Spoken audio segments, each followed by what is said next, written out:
नमस्कार दोस्तों, स्वागत है आपको मेरे चैनल कल्कि अवतार द ऑफिशियल चैनल में। आज के इस वीडियो में मैं कल्कि अवतार के बारे में कुछ बातें कहूँगा।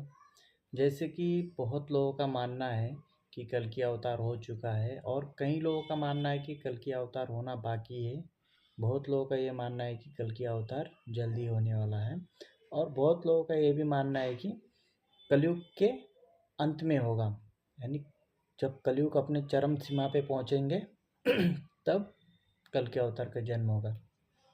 तो इसमें कितनी सच्चाई है, पहले आपको ये बता दूं कि हमारे जो धर्म ग्रंथ है, इवन हमारा गीता भी है जो भगवत गीता, उसमें भी पूर्णतः सत्य नहीं है।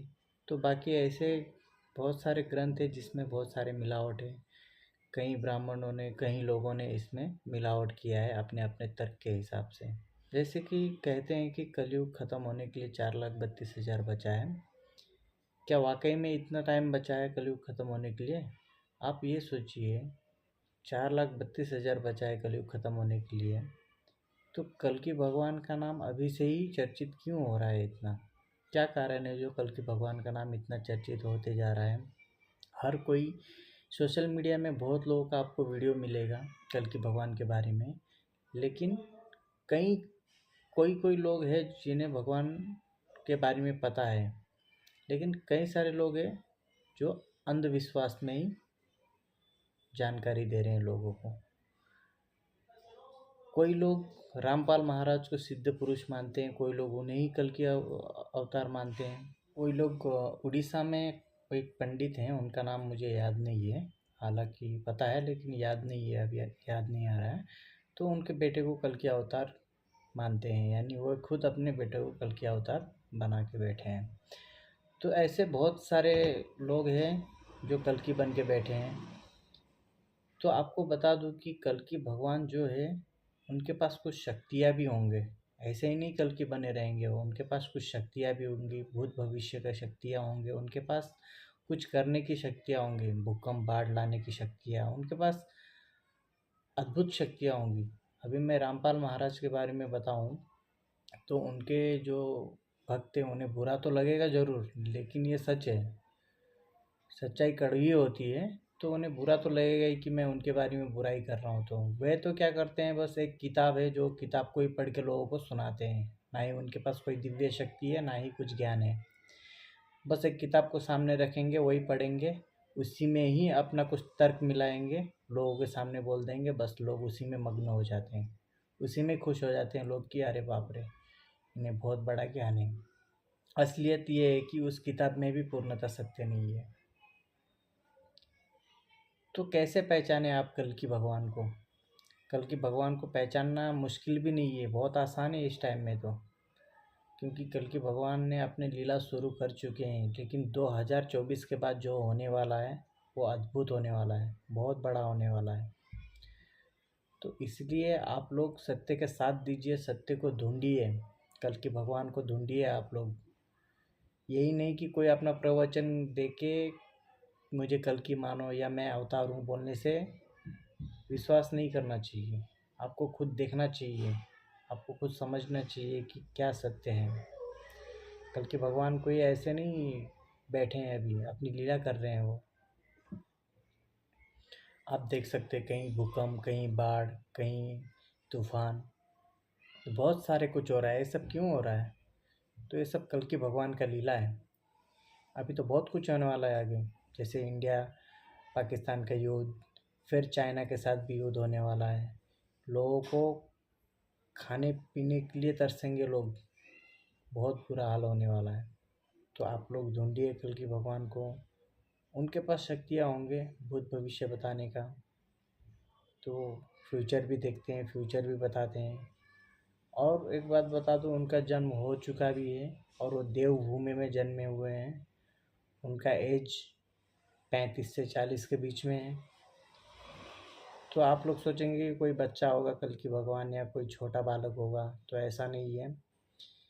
उनके अंदर एक अवस्था आया था, एक समय आता है, तो उनके अंदर एक बाल गोपाल अवस्था होती है, और फिर उनके बाद उनके अंदर कृष्णा अवस्था आ जाती है। फिर अभी वो कल्कि अवस्था में है और उन्हें सामने आने के लिए बस थोड़ा सही समय है।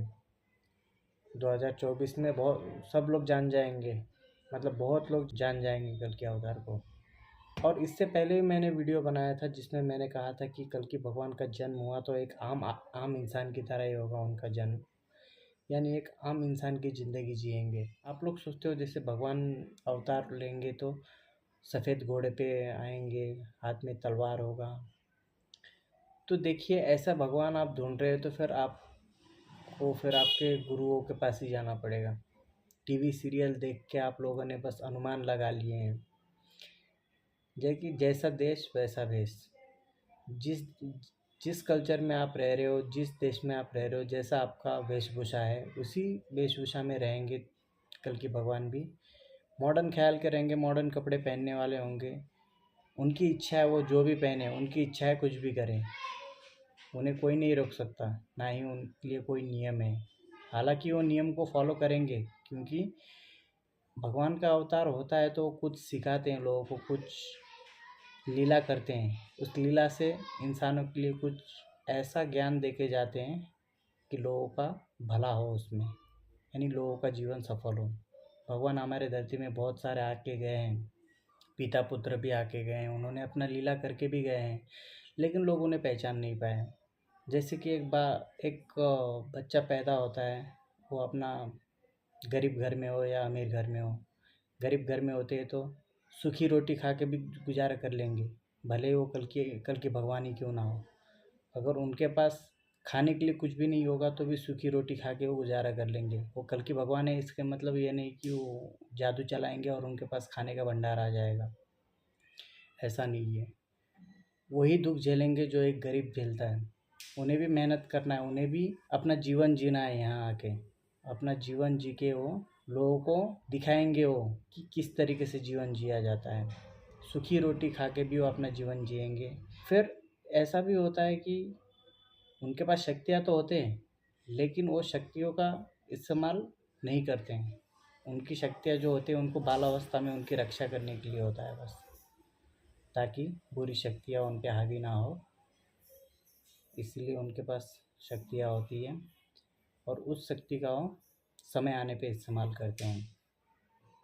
समय यानी जब उनके अंदर एक अवस्था आती है, जैसे कि बाल गोपाल अवस्था हुआ था, फिर कृष्ण अवस्था हुआ, अभी कल की अवस्था हो, तो कल के अवतार में आ चुके हैं। अब अपना शक्तियों का इस्तेमाल करना शुरू कर दिया है उन्होंने।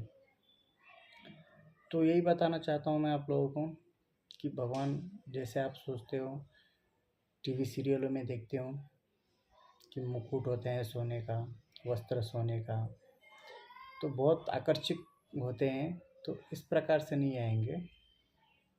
भगवान कल की भी एक इंसान के रूप में ही है और एक इंसान के रूप में ही रहेंगे। वो किसी भी कद से हो सकते हैं, मोटे पतले काले, हर एक चीज़ में हो सकते हैं, किसी भी अवस्था में आ सकते हैं वो। लेकिन लोग विश्वास नहीं करते हैं उस पर, क्योंकि लोगों को नज़रिया ही कुछ अलग है, सोचने का नज़रिया ही कुछ अलग है। पहले आशाराम, राम रहीम, इन लोगों को फॉलो करते थे लोग, अब उन्होंने दिखा दिया अपना। तो देखिए, लोगों को उनके रंग भाव में नहीं जाना चाहिए, वो कैसे रहते हैं, कैसा उनका वस्त्र है, ये सब में नहीं जाना चाहिए। उनके पास क्या शक्ति है, क्या ज्ञान है, ये देखना चाहिए हमें। उन्होंने भगवाधारी कपड़ा पहन लिया, कपड़ों में हरि ओम लिखा हुआ रहेगा और उन्हें कुछ ज्ञान नहीं है। 2-4 किताब की लाइन आपके सामने बोल दिया, आप उसको पूछने लग जाते हो। किसी ने चोटी बांध लिया, ये बड़े बड़े चोटी भर के बांध दिया, फिर आप कहोगे अरे ये तो बाबा लगते हैं, सिद्ध बाबा। लेकिन वो आपको ठग रहा है, ज्ञान तो है ही नहीं उनके पास, लेकिन आप उसको अंधाधुन मान लेते हैं। यानी आप बस वस्त्र देख के, उसके कुछ छोटे मोटे चीज़ देख के आप प्रभावित हो जाते हो उनसे। तो ऐसा नहीं है। आप लोग सोचते हो कि कल के भगवान वैसे ही कुछ रूप में आएंगे, तो आपका सोचना गलत है। कल के भगवान, फिर आपको बता दूं कि कल के भगवान एक आम इंसान के जैसे होंगे। उनके इच्छा है किसी तरीके पे कपड़ा पहन सकते हो, ज़रूरी नहीं कि भगवा कपड़ा पहने या फिर साधु संत पहनते वैसे कपड़ा पहने, या तो फिर देवी देवताओं के टाइम का कपड़ा पहने, ऐसा नहीं। एक युग होता है जैसे कि त्रेता युग, उस समय जैसा वस्त्र वेशभूषा था वैसे ही वस्त्र पहनते थे। जब जब प्रभु ने इस धरती पे अवतार लिए हैं, तब तब जैसे युग था, जिस तरीके से वेशभूषा थी, उसी तरीके से वेशभूषा, उसी तरह से पहनावा रहता था भगवान का। तो इस कलयुग में भी वही है। कलयुग में आप ये मत सोचिए कि जैसे कि किताबों में दिखा गया है, टीवी सीरियलों में दिखाया गया है, इस तरीके से आएंगे। तो ये सोचेंगे तो फिर आपको, तो ऐसा कभी होने वाला नहीं है। आपका ये, आप जिस हिसाब से सोच रहे हो, तो ऐसा तो होने वाला नहीं है। मुक्तिदाता है। और एक बात बता दूँ आप लोगों को कि कल्कि भगवान का जो अवतार है, उसके पीछे भी रहस्य है, उसके पीछे भी कारण है कि उनका अवतार होने का कारण भी क्या है। ये सब रहस्य हैं। ये सब हम आपको नेक्स्ट वीडियो में ज़रूर बताएंगे। उम्मीद करता हूँ आपको ये वीडियो पसंद आया होगा। तो शेयर कीजिए, लाइक कीजिए, कमेंट कीजिए, सब्सक्राइब कीजिए, क्योंकि बहुत सारी बातें हैं जो आप लोगों को पता नहीं है, मैं आप तक लाना चाहता हूँ और सत्य की पहचान कराना चाहता हूँ। मिलते हैं नेक्स्ट वीडियो में। जय श्री रवि, जय महानारायण।